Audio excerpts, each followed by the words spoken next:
This is my Poulan Wild Thing 2375. Got this about a month ago.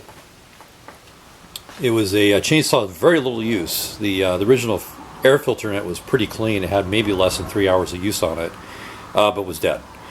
And looked in the tank. Of course, the fuel lines were brittle, all broken up.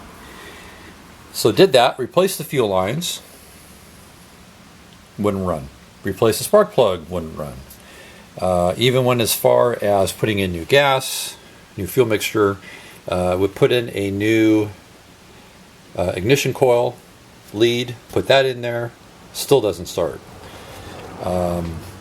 New primer bulb, of course, did that. And basically what I'm doing is I'm running the fuel up from the tank right down here. Let's see if I can point to it. From here it goes up to the pump side of the carburetor up here. Goes through out to the primer bulb, and that primer bulb is drawing it in. So if you watch the air bubbles moving, if you can see that here, it is drawing it the correct way. As you can see, the air bubbles traveling through there. So it is bringing fuel up from the tank, primer bulb, out the back or underside of the carburetor, primer bulb, and then the return line going to the far side over here, back in the tank, and that is trimmed off at the top in there. Probably not going to be able to see it. So yeah, did all that, and it's dead. Completely not working. Took the plug out. I'm getting spark. There's good compression in this motor. You definitely feel it. So brake on or brake off, it is just not starting.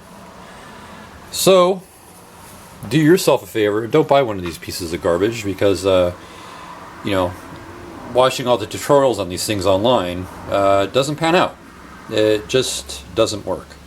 So unfortunately, whoever bought this probably paid $300 new for it and got about 3 hours of use on it. So it's about $100 an hour, and it's not a good investment. Like I said, this thing is clean, very clean. I also replaced the carburetor, and so I put in a new carburetor. I took apart the other one, and both the membranes on top and below looked fine. They were intact. There was no warpage or anything like that, but I went ahead and, for good measure, replaced the carburetor anyway. And it is just dead. Not starting at all whatsoever. I get spark. Fuel lines routed correctly. Got full tank in there. Of course, the run switch is up. And the choke is out. Choke in, doesn't matter. Priming it. I'm getting solid fuel up to the carburetor and back out. It's returning back into the tank and just no go. So do yourself a favor. Don't buy these used, especially if they're not running, because you're not going to get it running again. So Poulan garbage chainsaws. This one is about 2 minutes from going in the dumpster. All right, thanks for watching.